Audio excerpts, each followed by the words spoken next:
Lovely to see you all here. Thank you for coming to what is going to be my personal therapy session.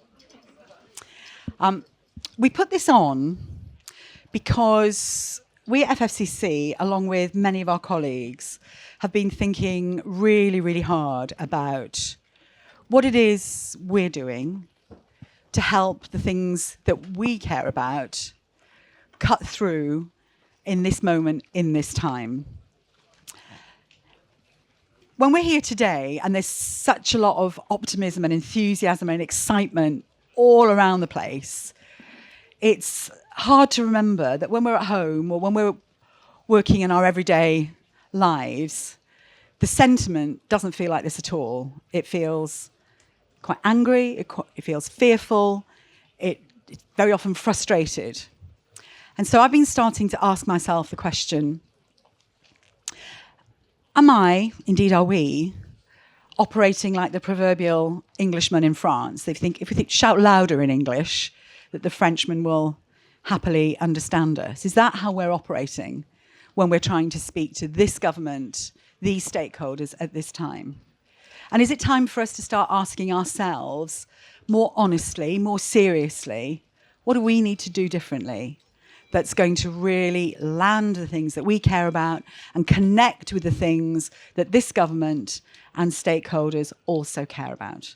So that's what we're going to do today. And I am absolutely delighted with the panel we have got.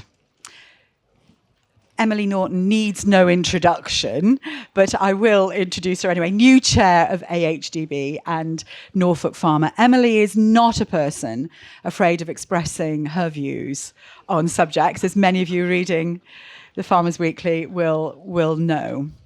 But of course now, Emily has a job as the chair of an arm's length body, and that's a whole new world for her to inhabit. Jo Evans is Vice President of the CLA, and in the thick of that leadership space with that constituent, that group of organisations, and working out how that as a body can have serious impact with government.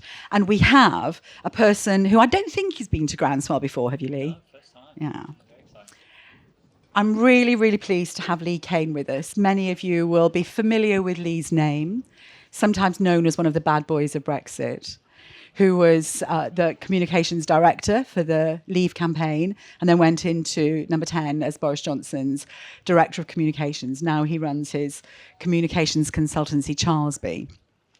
And in my conversations with Lee, I really appreciate the challenge that he brings to some of the kind of taken for granted assumptions that I can easily make about what works and what doesn't work.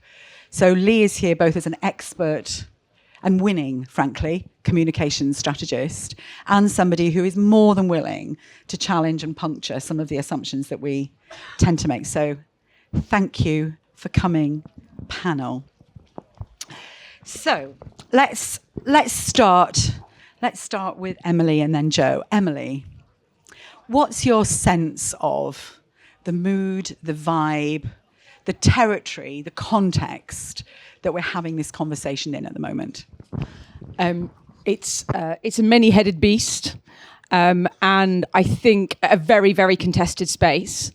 And some of the things I've been writing about recently have really been around how we haven't got, as an industry, as a farming industry, our sort of political literacy together yet. By which I mean we've had a very long time where that policy has been influenced by the Common Agricultural Policy. And so, those sort of tensions over budget have been really kind of the dominant narrative that we're having to think about. And now integrating that thinking within a national and localised governance framework means that as farm businesses, we're exposed to many more different contexts of kind of political thinking and political activism. And I think that in sort of a social media age as well has been where we've been getting a lot of tension and sometimes a lack of understanding of what works. Because our sort of centralised, this is an easy thing that we're going to do, it is no longer centralised. It's DESNES as much as it's Defra, it's local councils, it's planning as much as it's central government. And so any message they try and land with consumers in that space puts an additional level of kind of thinking on the whole thing that we're getting better at, but perhaps is a new skill set for us to learn. And you're possibly closer than many of us now with the internal vibe in government. What's your sense of how folk in government are feeling about the sorts of things that we want to talk about? Well, my sense is really that we need some confidence. We need to be able to make really good, positive decisions and kind of get over that fear factor. You spoke about fear. But I think it's also kind of for the industry to be advocating for the things it needs. Again, I feel like we're fighting over a large agro-environmental scheme when the stuff that really matters to farm businesses and to food production and to consumers is way bigger than that and is different to that. So, I'm not saying that the SFI and the agro-environmental scheme is not important, but it is definitely not the only thing. And if we're going to come up with a coherent plan for a productive farming future that meets the needs of consumers for healthy food every day, then we need to start thinking more holistically and then be helping government to make good, confident decisions that work in everybody's best interests. Thank you. Jo, this government came in with about 87 words in its manifesto about agriculture, but I think nonetheless, there was a degree of optimism from the conversations that we've been having in their shadow form that they would want to do some good things about the farming scheme, land use, food strategies, and so on. What's your sense of how an organisation like yours is feeling about where things are at the moment? Thank you, Sue. Well, I've been made to feel a bit of a fool at some points because I said in my round of speeches this time last year, don't worry, we've got the shadow team that are about to win. We're telling them how the countryside works. It's all going to be marvellous. They're engaging and they're eager to learn. And then they got in and then there was the budget and then the rest is what we're all going through. I think in terms of how the CLA, and use the word vibe, how the CLA and by extension our members are feeling, I think it's important to recognise that anger, which is quite a sort of primal, simple emotion in many ways, but anger is very often a consequence of lots of things.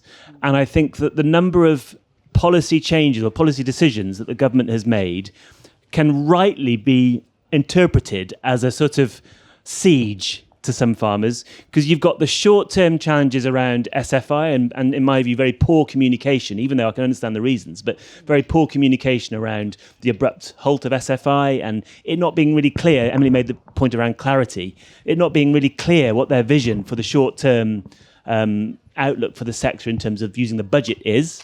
But then you've also got medium and long-term challenge through inheritance tax. And the combination of those does make people feel really worried, and that manifests as anger. And I think one of the things that we're trying to do as a membership organisation is to reflect that anxiety and hopefully come up with credible and positive suggestions and ways of, we're not taking our foot off the gas at all on some of the decisions that we think have been poor ones. But looking more positively to the future, trying to remind members that if those of us, and those of us in this tent, I farm an organic farm in Hertfordshire, those of us that are lucky enough to own and manage the land that produces all the food, and by the way, will also do nature restoration, climate change resilience, and probably renewable energy, and probably find spaces for housing. If we're the very few that are lucky enough to manage that, it feels like quite a positive asset base to be in control of. We've now just got to figure out a pathway that ensures that we can use that responsibility well and deliver for so much of what society needs. So that's our overarching message at the moment. The CLA, along with the NFU, I suppose, have had relatively privileged access to government as a couple of the major membership organisations. Are you able to say anything about what you are learning yourselves internally about what's working and what's not working? I'm feeling the steely eyes of my two friends on the front row who also have excellent access, Ollie and Martin, who are here. So between us, we have had very good access at ministerial level. I think that there has been misunderstanding. I think that they haven't understood the consequences of some of their decisions, and that is what it is.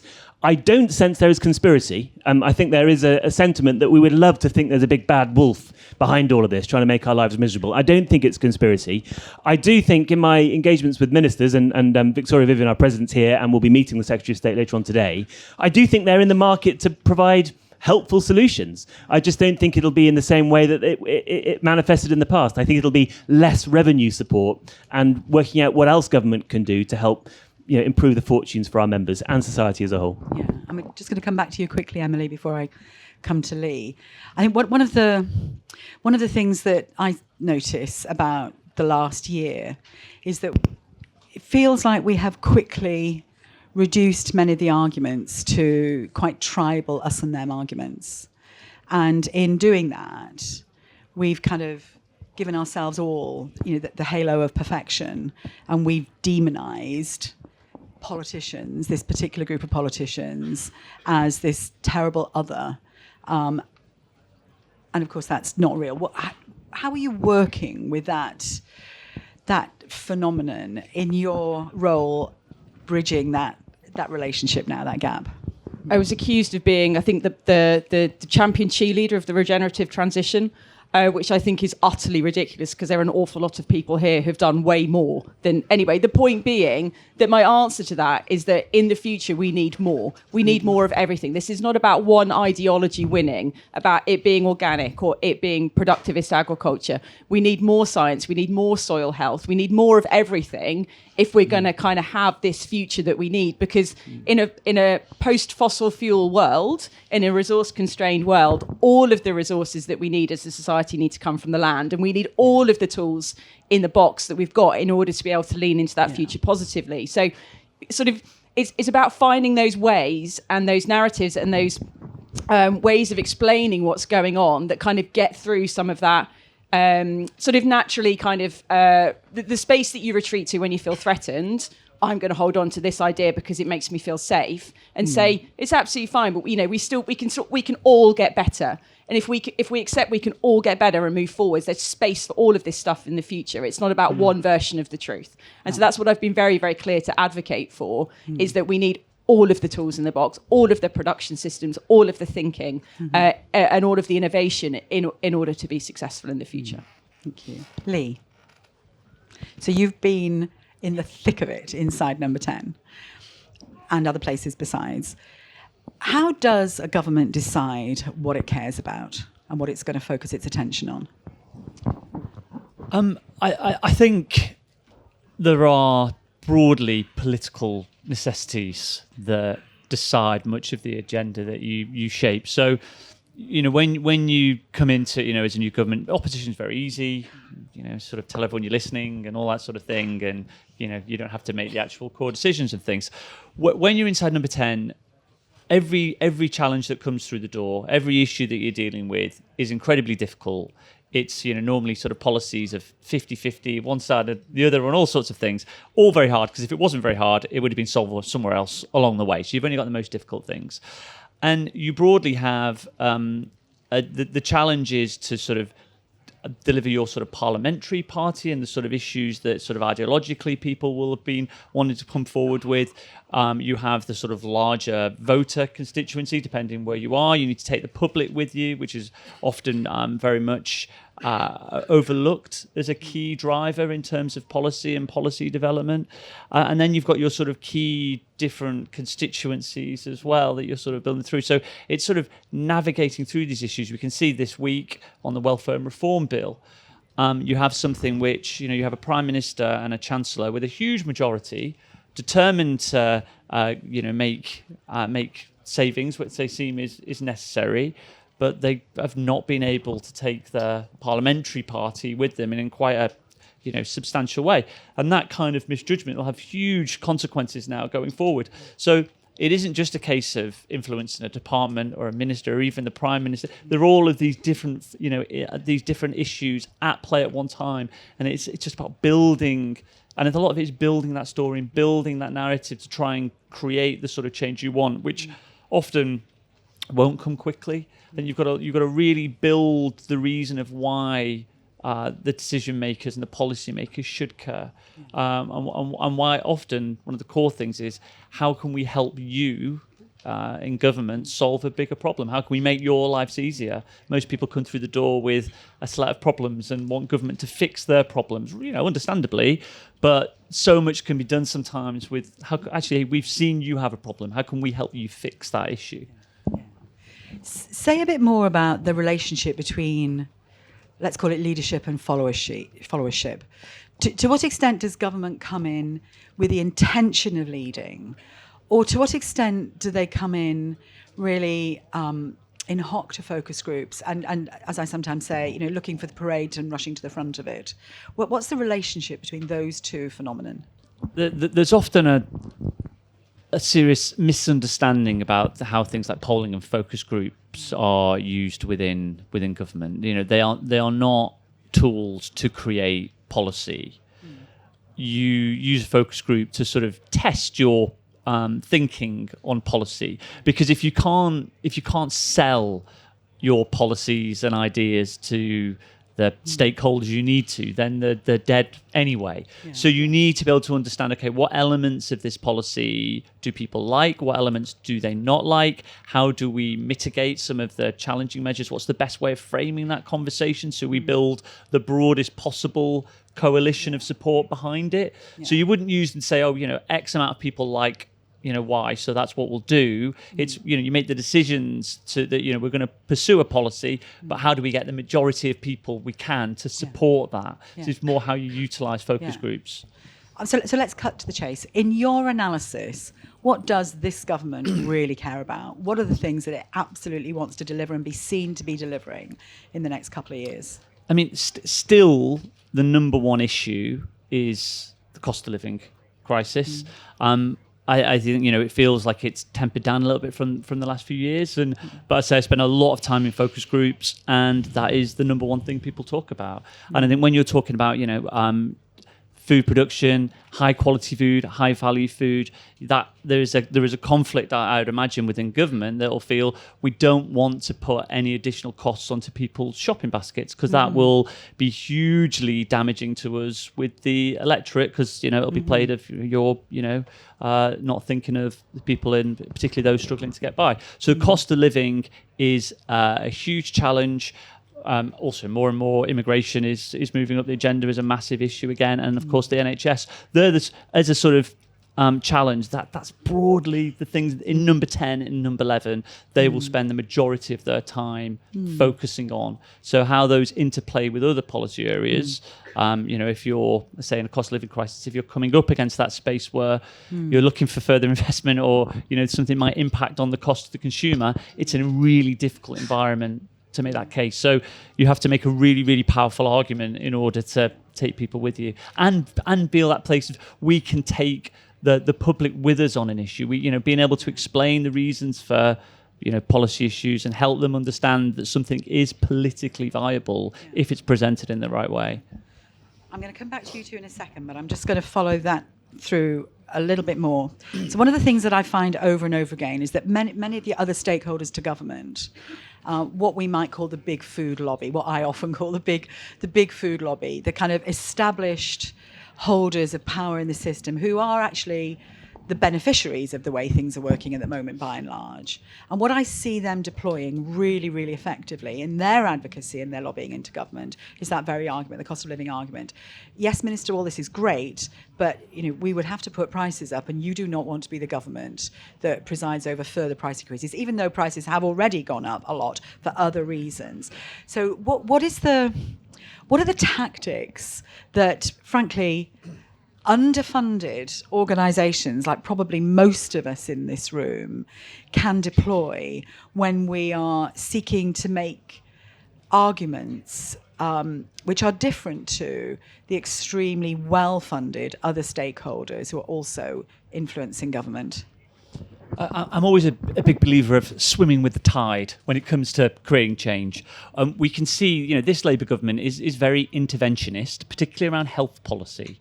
There's a real sort of change in attitude, I would think, I'd say over the last 12 months, probably actually from Rishi onwards, actually, he was also quite interventionist in many ways.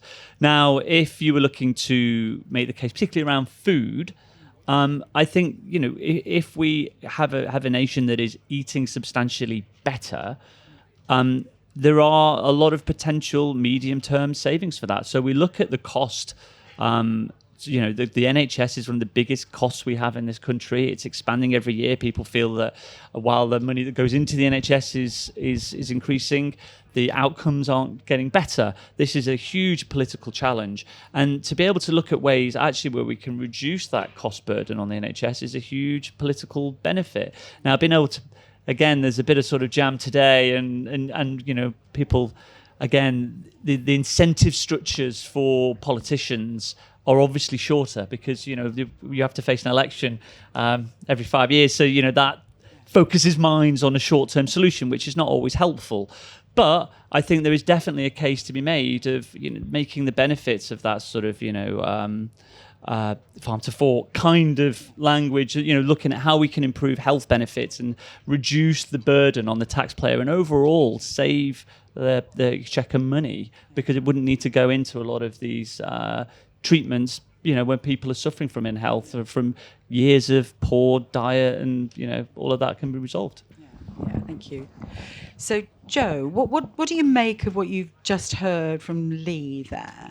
Do you think we are collectively recognising what it is that government wants to hear more about, or do you think we're still shouting loudly the messages in the way that we like to talk about them? I hope we are, and if I may, Sue, abusing Lee's presence, given that we're just a small group of friends gathered together now, and his insights. But I wonder whether or not part of it is that some of the narrative in the immediate aftermath of the big policy changes hit by agriculture was about us. We can't afford it. It's sclerotic policy making. There's no consistency. There's no vision. And it's all about us. But of course, we're a tiny, irrelevant constituency in politics.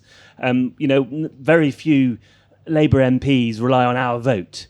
So I'm really interested in how we can broaden out the virtue, the merit in what we're all doing and why it matters to all of society who do vote, who do hold the ultimate democratic levers of power. And I think there's something really interesting about trying to find ways of making what feel like quite small local decisions that we're all making about our farm practices relevant to the communities in which we're based, but also society as a whole.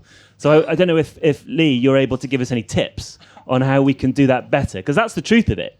And at the moment, I'll sit down with a minister and say, look, it's really important the government supports our mission to do this. And of course, the minister rolls his eyes and says, well, you would say that because you want money out of me. And I genuinely, in my heart, believe it's not about that. It is about making sure that the land-based sector can deliver for all of society. Thank you. I broadly, I agree with that assessment. I think you have to look at, in terms of policy development, where are the incentive structures for the policymakers in the room, whether that's civil servants or particularly the political actors.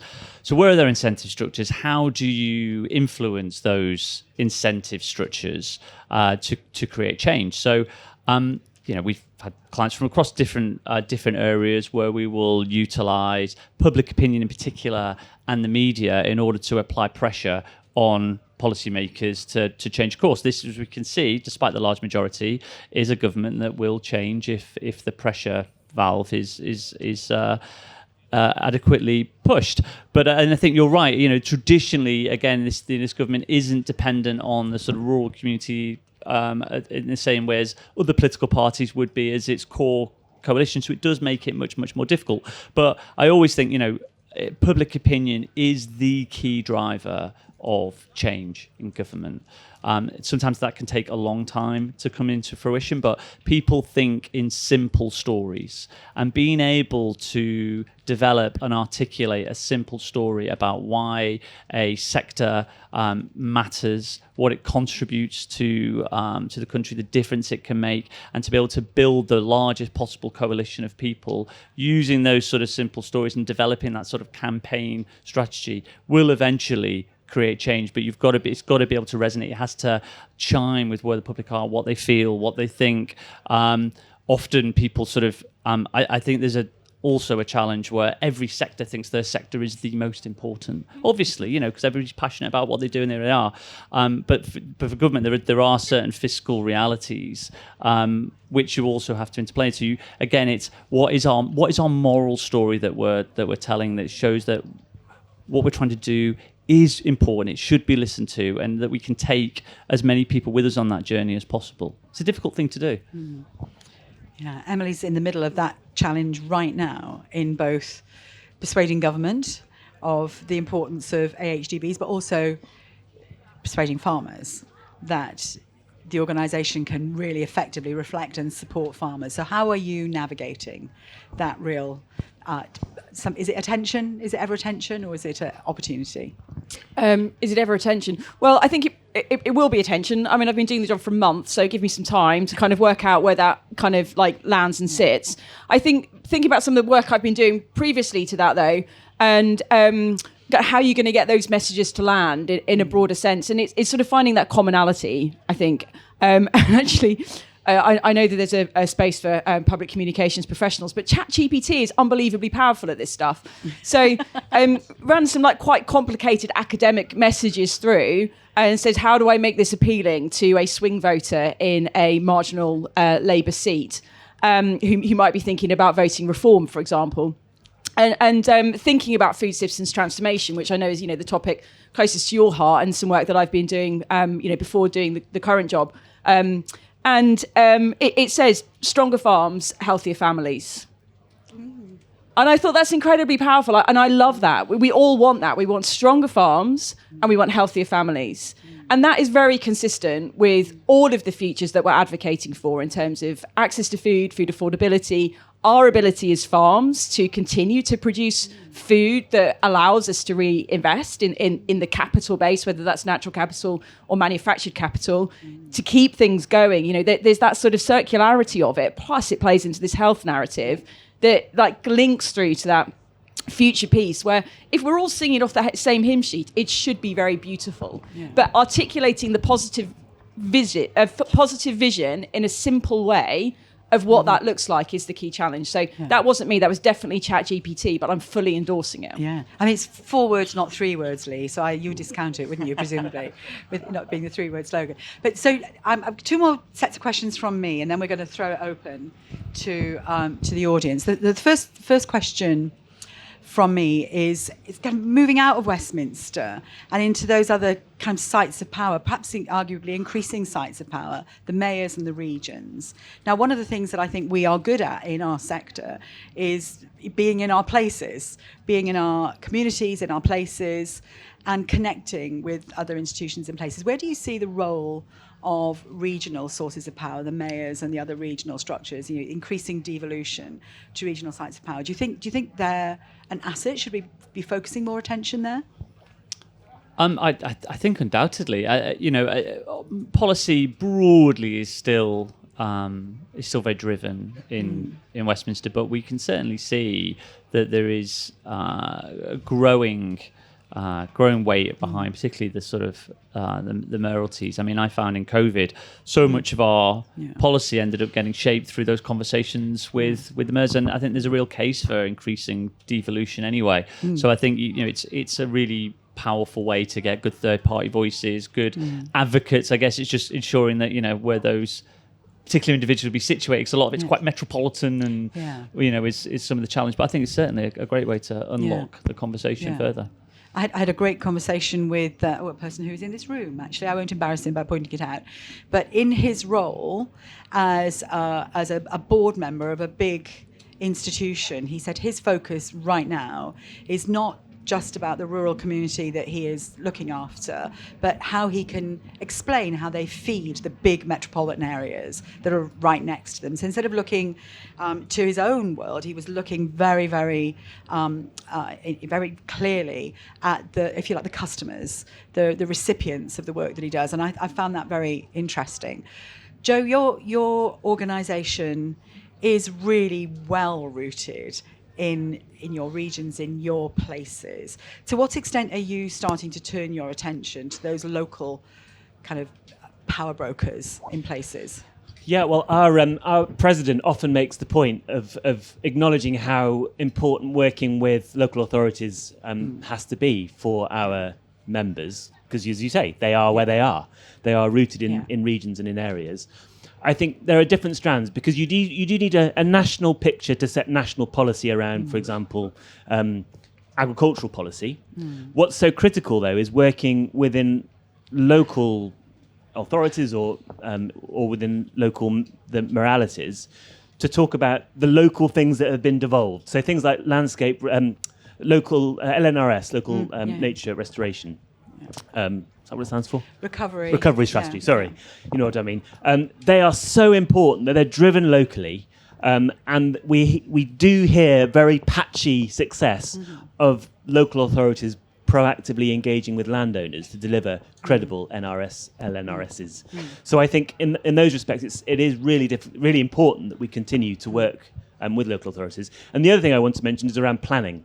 Lee made the point around let's go to government with things that they can stop doing rather than things they can start doing. And I think that one of the opportunities to really unlock quite significant improvement in the local economy is to work better with planning, which is a devolved power.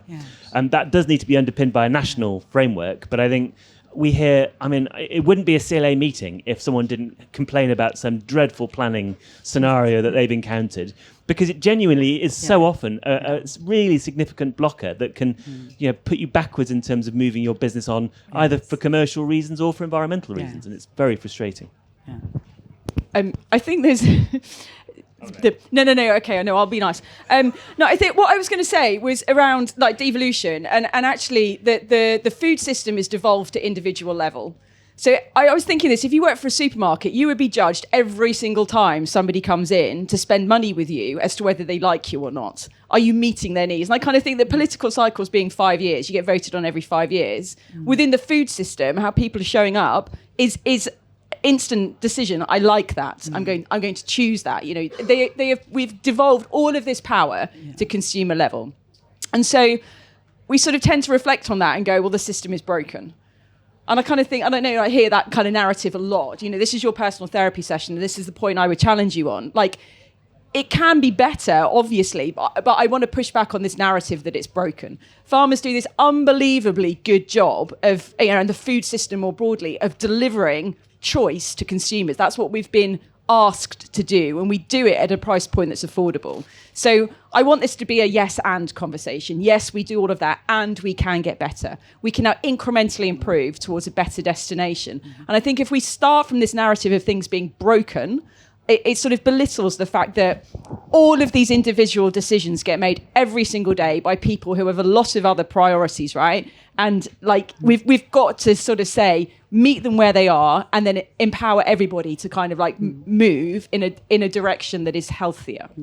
You will never hear me say the system is broken. Thank you. I never say that, because the system is working really well for some very powerful beneficiaries right now. Unfortunately, it's also not working terribly well for the health of the nation, for small and medium-sized farming enterprises.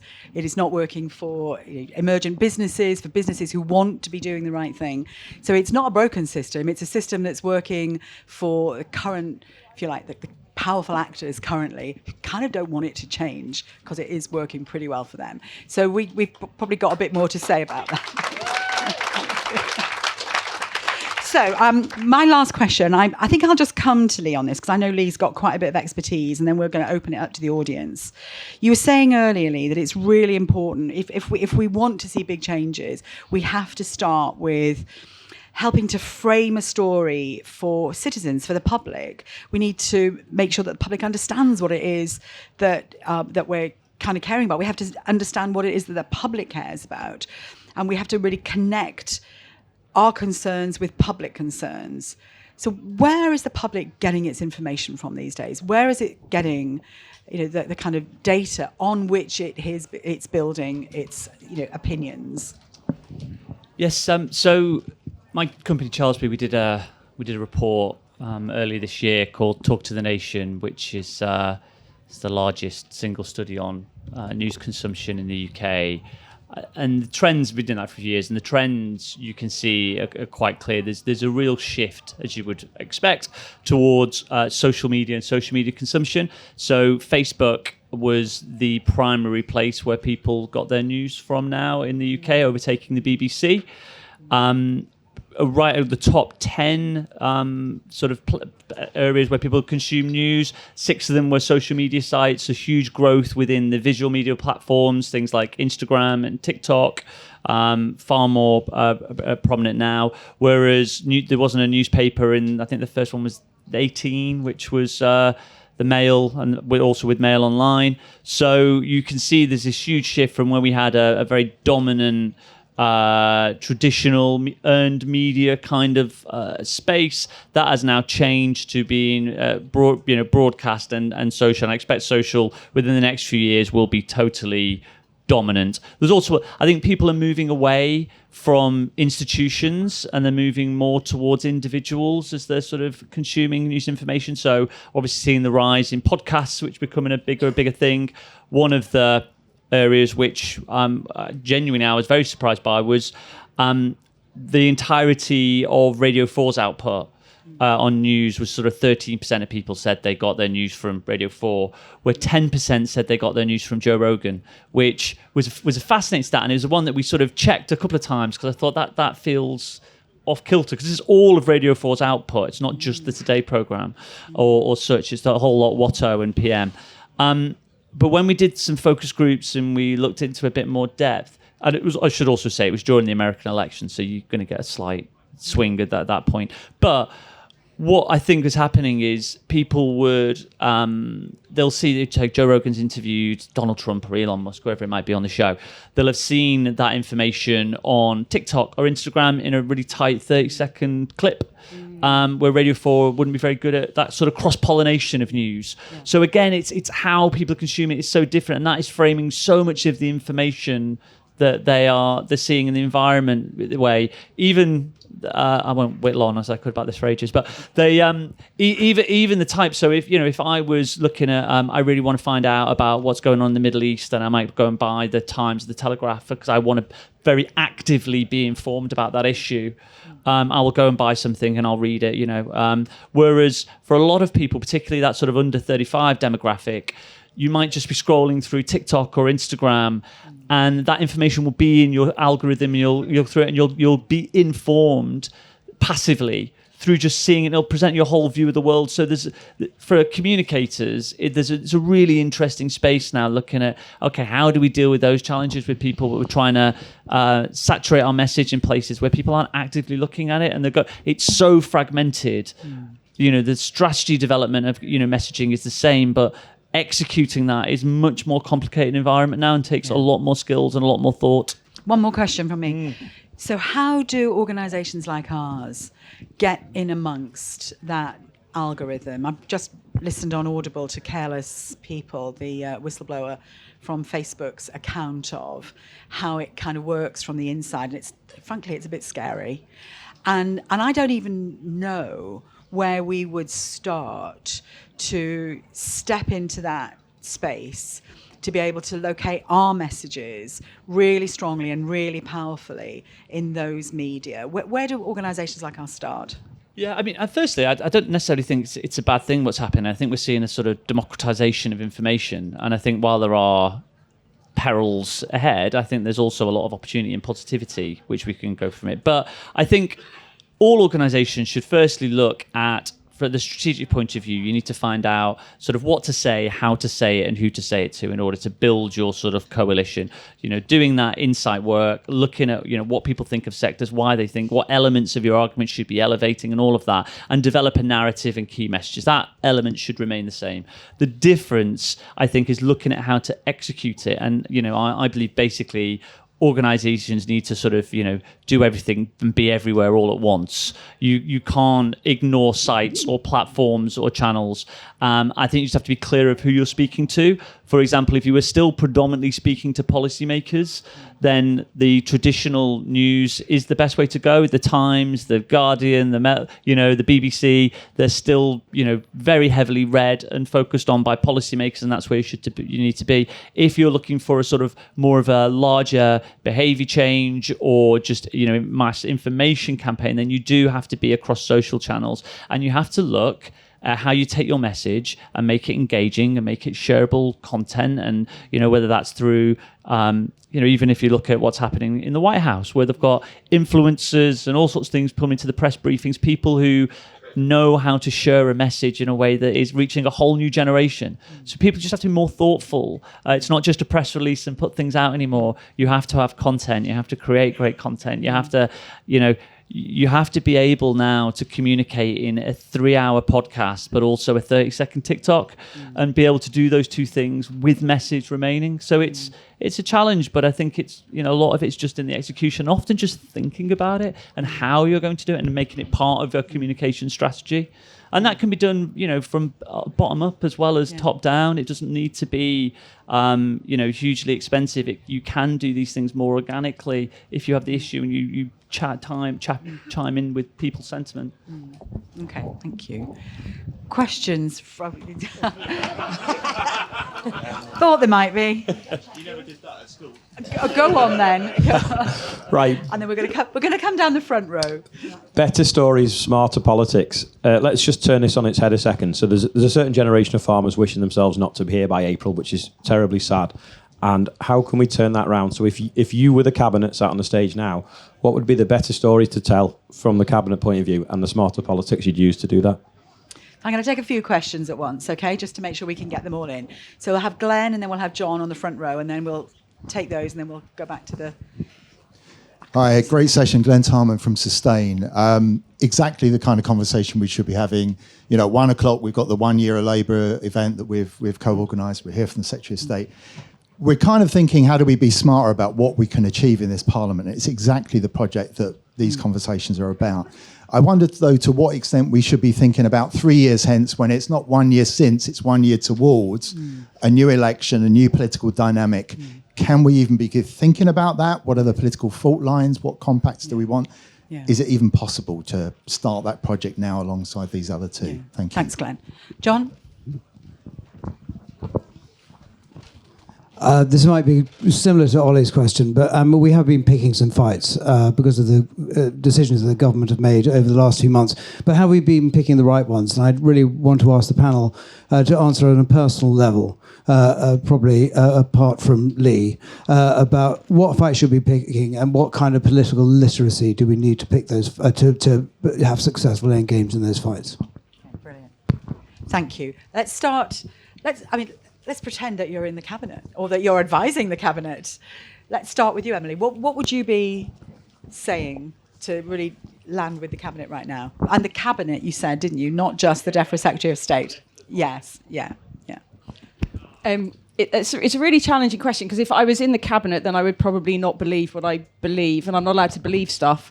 So I can't quite do the mental gymnastics to work out how to do that. But I think what we have to remember as an audience here is our privilege.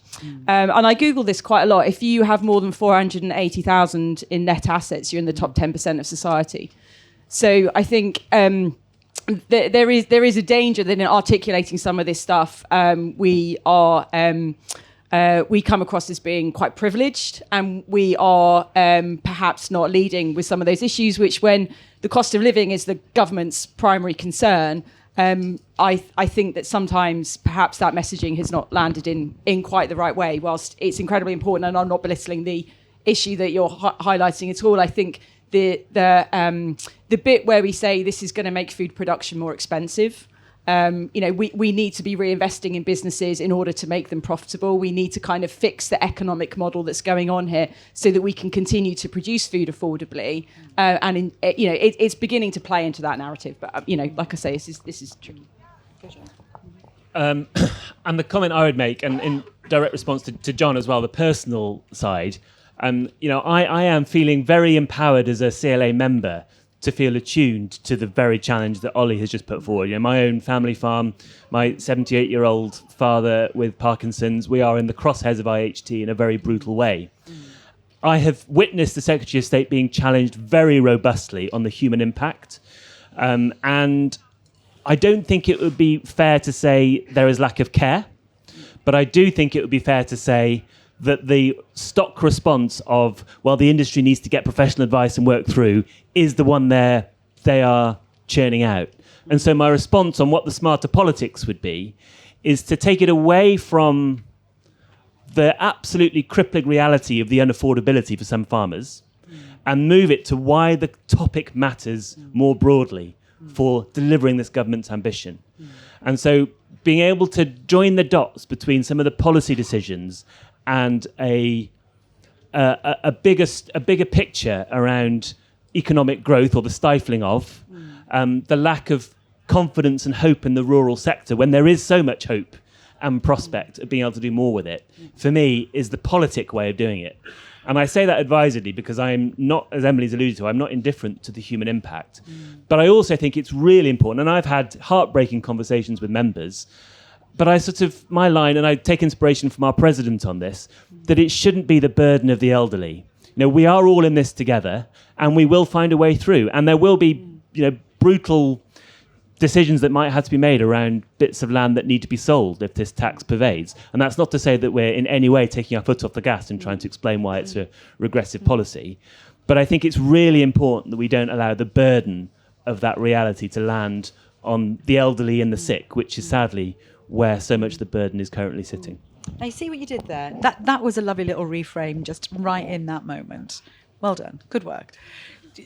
Lee, just pick up Glenn's point and John's point too, perhaps. Looking forward, how do we stop looking back, look forward? How do we move on? And are there fights that we perhaps should be thinking about, picking things that we should be really focusing on? I think it's a really good question, actually. Often people look at the immediacy of the situation and where you are, and it can be quite difficult once a government's made a decision to get them to rechange and shape. Now, as a community, you look at where is our strength, where is our moment of maximum impact, and I think we can see that this government support in it has collapsed. If you look at the polling and where it is, it's having a really, really difficult time. I think probably the worst first year a government's had for quite some time, and that's because the support was always thin. People just wanted to get rid of the Tories. They weren't voting for Labour themselves. So as we move forward towards the next election, we see the opposition hasn't recovered in terms of support. If anything, it's gone backwards, and you've got Reform really starting to increase the support base. I think there's also an interesting thing that may happen, which we want to look at, is what happens with the Greens, because as Labour's policy agenda moves more towards the right on certain areas of immigration and crime, there's a space on the left that could well be taken up by the Greens. Now, as well as the Lib Dems in that mix, you could have a sort of 4-5-way fight in many, many seats. Now, the first past the post system isn't really set up to that. It's mainly two parties going head to head. So if you do get a 4-5-way split at the next election, this is going to fragment so much of these constituency battles in a way where shifts in community support to areas will have a massive impact, which in a nutshell means that an organised community with a very clear policy agenda can have a huge impact on the policy agenda of parties courting that vote. So again, if it was me, I'd be looking at, okay, where is our best bet as a community? Where should we be looking for? Who do we want to influence? How can we take some of these political parties with us to be advocates for us in whatever the next parliament looks like? Because I think that's the ball game. I think it's going to be very difficult with this government, but with the next government, it might not be such a case. Also, as you go along this parliament, if there are other parties who are, looking in a strong position, the current government will start to panic, because it's like, well, actually, there's a lot of seats that we've won in this last election that are in rural areas, actually, that we probably didn't expect to get, and now we may well lose. So, again, it's that sort of situation of walk quietly and carry a big stick. And I think, if the community has a big stick to carry, it will be in a much stronger position, hopefully, after the next election than it's been after this one. And of course, we have got elections in Wales and Scotland Correct. in less than 12 months where we do have proportional representation. So that's going to be quite the moment, isn't it, to see how sentiment is shaping up. I'm going to take some more questions because we're running out of time. Liz, person over there, and person there. So that little triangle there. Liz is here, sorry. Doesn't everybody know who Liz is?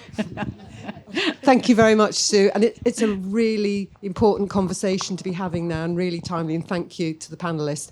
My question is more about the tactics. I heard Joe sort of say that if he goes to government, or if we go to government, they say, well, you would say that, wouldn't you, because you're looking for money. And then also something that Lee said about influencers. So my question is this: how do we make sure, and are we actually the right people to be delivering those messages? Do we need to look to influencers more in the future? Or how do we earn the right to be listened to directly? Brilliant, thank you. A person in the brown shirt, just... Thank you. Lucy from Gloucestershire. I'm on a family farm, and I would like to challenge but also question some of the things that have come up. So I'd really like to hear from the three of you what your assessment of the farmer protests were. So, we're a family farm struggling with inheritance tax, but in terms of other friends I have outside the farmer community, I don't think that the things we're talking about here are what their takeaways are.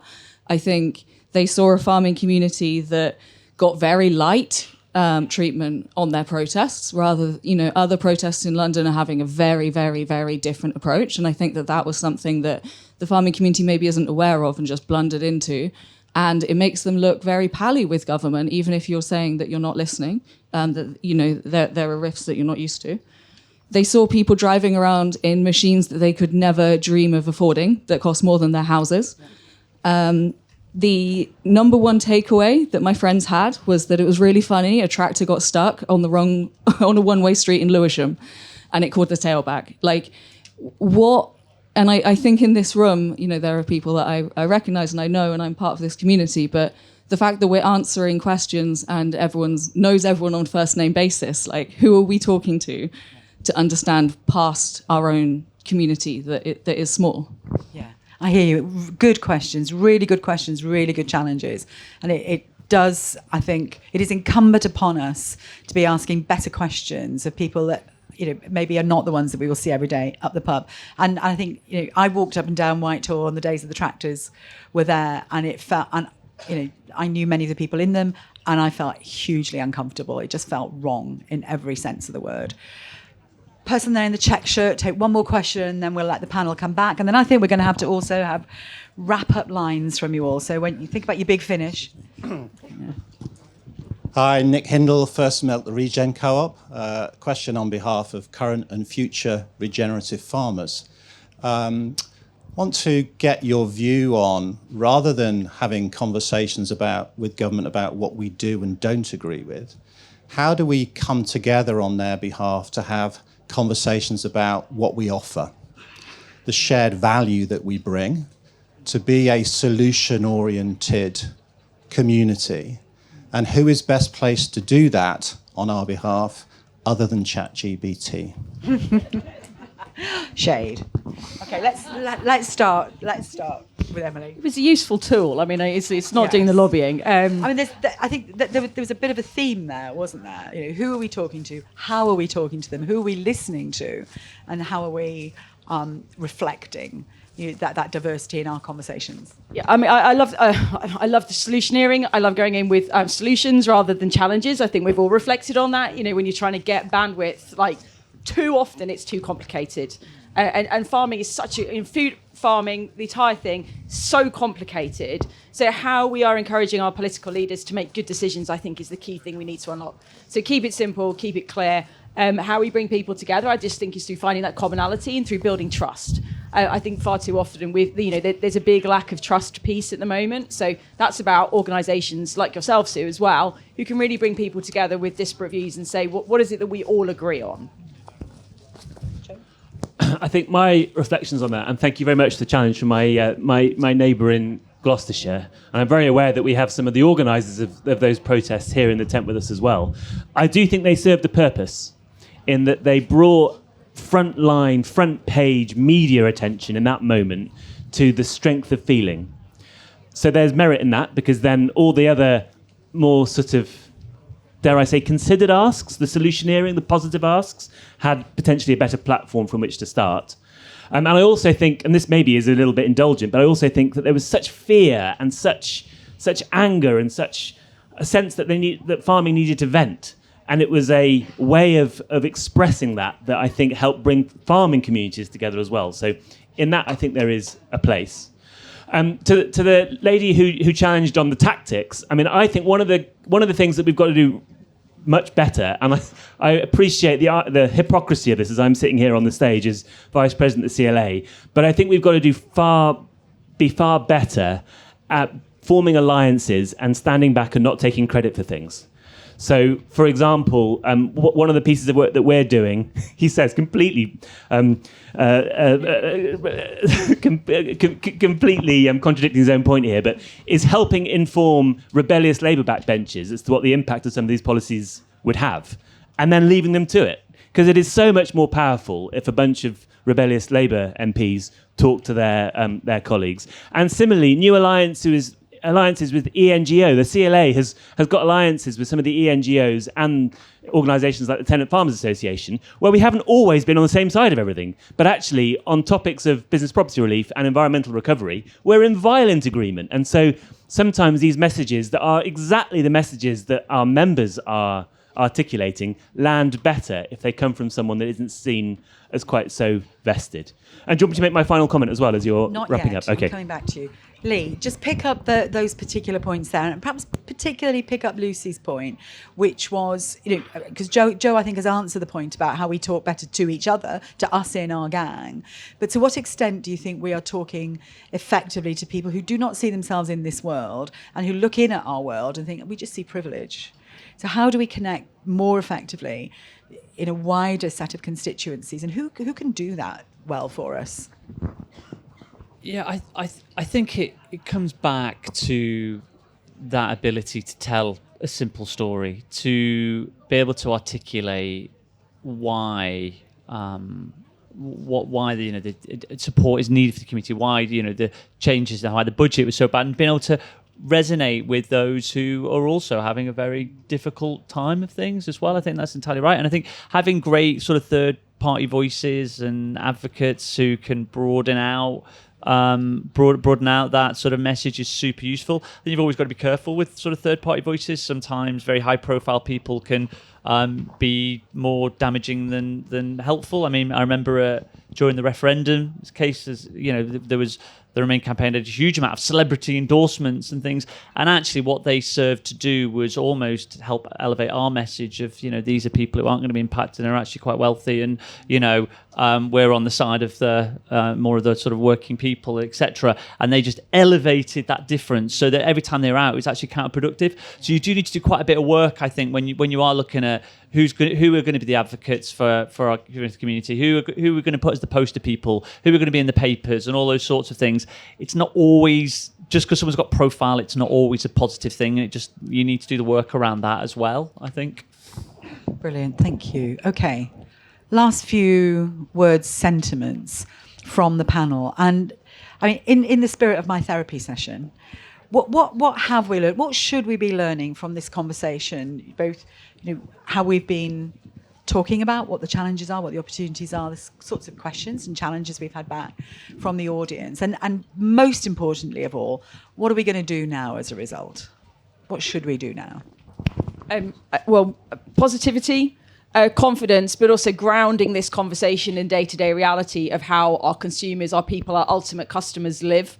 And I think it's that bit of grounding ourselves within them. What are we giving to them? How are we working together to take this whole thing forward? It is really, really important. So it's less about pontificating about, from our position up high of, wouldn't it all be lovely if everybody could cook fresh produce at home, for example, to really kind of engaging where people are and beginning to kind of find those allegiances and alliances that sort of celebrate the successes and take us all forward together. What she said. And I think also in the specifics in terms of policy asks, I think making sure that we move on to ask for things that don't cost government anything, but they still involve the levers of government. So get out the way for things. I think planning reform has some positive potential. And I think that, part of the challenge around better stories, smarter politics, I think really building trusted coalitions with new allies that really see the bigger picture and aren't vested in the same way that some of our members are. I think one of the really important things that we haven't touched on is perception versus reality. And I think there is a perception, certainly for some of the larger landowners, that actually they're big and posh and rich and privileged, and they don't need any government intervention. They should be doing it anyway. And there are kernels of truth in some of that, in some places. Let's be completely honest about it. We are, many of us, very lucky. But that doesn't mean that we can't sell a really positive message about how government and society should engage, in a way that sees virtue in that structure. And the fact that it is those people that, for example, can deliver the biggest scale, most cost-effective nature and environment recovery schemes. Why isn't that something that's celebrated? It's nothing to be ashamed of. And I have this sense that because the storybooks that I read to my children about farming have a certain caricature of Farmer Giles in an open-top red tractor on ploughed fields with a farm shop, like there's one story in particular, that is kind of imbued in the psyche of society of what they think farming is. And of course, that isn't what farming is in real life these days. And so I think Lee's challenge on telling simple stories is the challenge, because it's not simple. What we do is really very complicated, and it delivers so many things all at the same time. So I take that as a challenge away, that we have got to find a way of, refreshing the Ladybird Book of Farming. Thank you, Joe.